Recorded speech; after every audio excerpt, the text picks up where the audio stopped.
vazhdim me ajetin 29, ku thot Allahu Azza wa Jall: Innal ladhina ajramu kanu min alladhina amanu yadhhakun. Shtash me Allahu Azza wa Jall tregon halin e atinve që janë tallë me këto besimtar që kanë mi pas të mirësi në xhenet.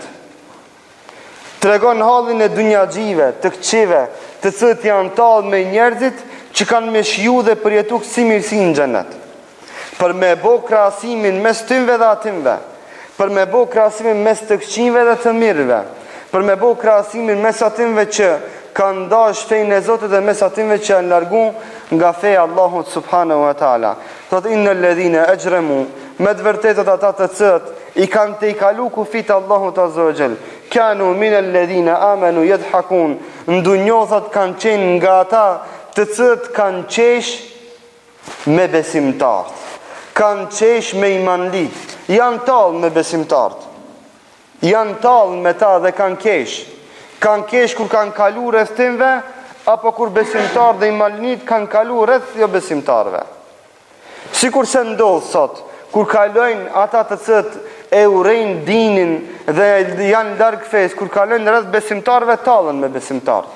Apo kur besimtarët kalojnë rreth tymve, thënë shiqojnë këta çka janë duke bo, shiqojnë këta se dinë rendin e jetës, shiqojnë këta e kanë humb kuptimin e jetës, shiqojnë këta të prapambeturit, shiqojnë këta të cilët janë nga ata të cilët ka kapën tepër për fe dhe i te kalojnë kufit. Shiqoj lloj etiketime. E thot Allahu Azza wa Jall: Innal ladhina ajramu kanu min alladhina amanu yadhhakun.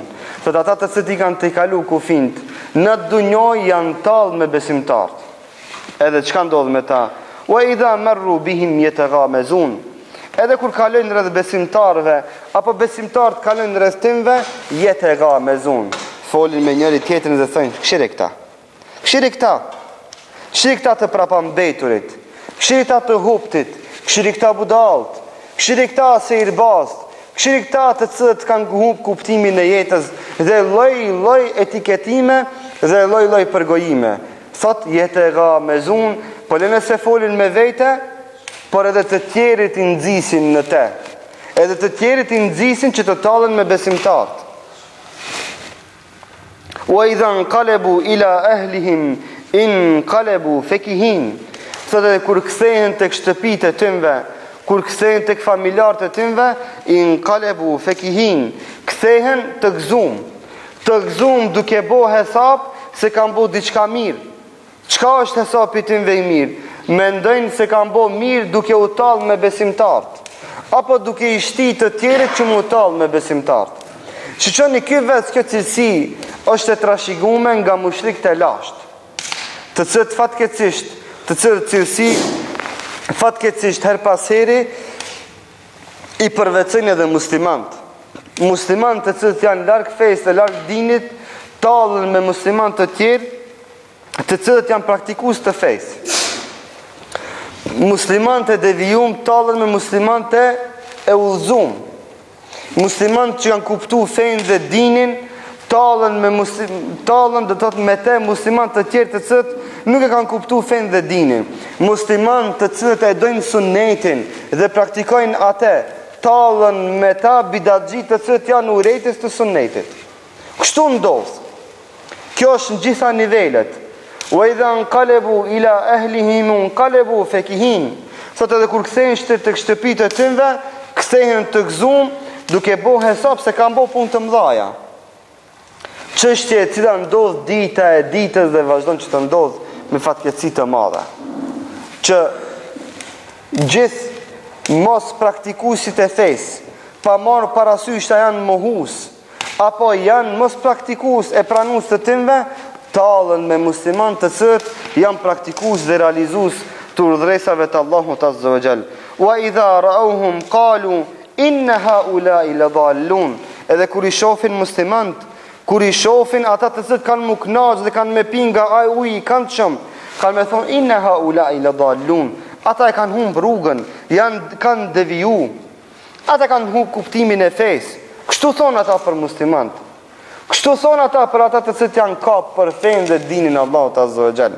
Kështu thonë edhe armiqtë e dinit, edhe armiqtë e sunetit për sunetlit të cilët kapën për sunetin dhe pasojnë atë. Këta thënë janë ekstrem, këta thënë kanë kap fenë tepër sa nuk ban. Këta thënë kanë humbë kuptimin e jetës. Këta janë të prapambetur dhe dënë me naksin në shekullin dënë me naksin kohën e pejgamberit. Këta thënë janë të prapambetur dhe mohojnë civilizimin. Vallahi, gjitha këto etiketime janë të pabaza dhe të pavërteta dhe burojnë nga ignoranca e Buxehlit dhe nga ignoranca e mushrikëve të lashtë. Këto fjalë janë të rrezikshme, të cilët fjalë privojnë njeriun nga shijimi i ujit i cili buron në arshin e Rahmanit. Allahumme na bën prej tyre që kanë me pi nga ky ujë. Historia po përsëritet.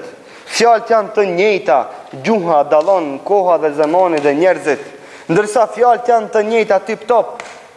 Dhe vetëm përsëriten dita e ditës në gjuhë të ndryshme, nga persona të ndryshëm në vende të ndryshme, në kohëra të ndryshme. Por se na e lutim Allahun Azza wa Jall që të na bëj pasues të kësaj rruge të vërtetë,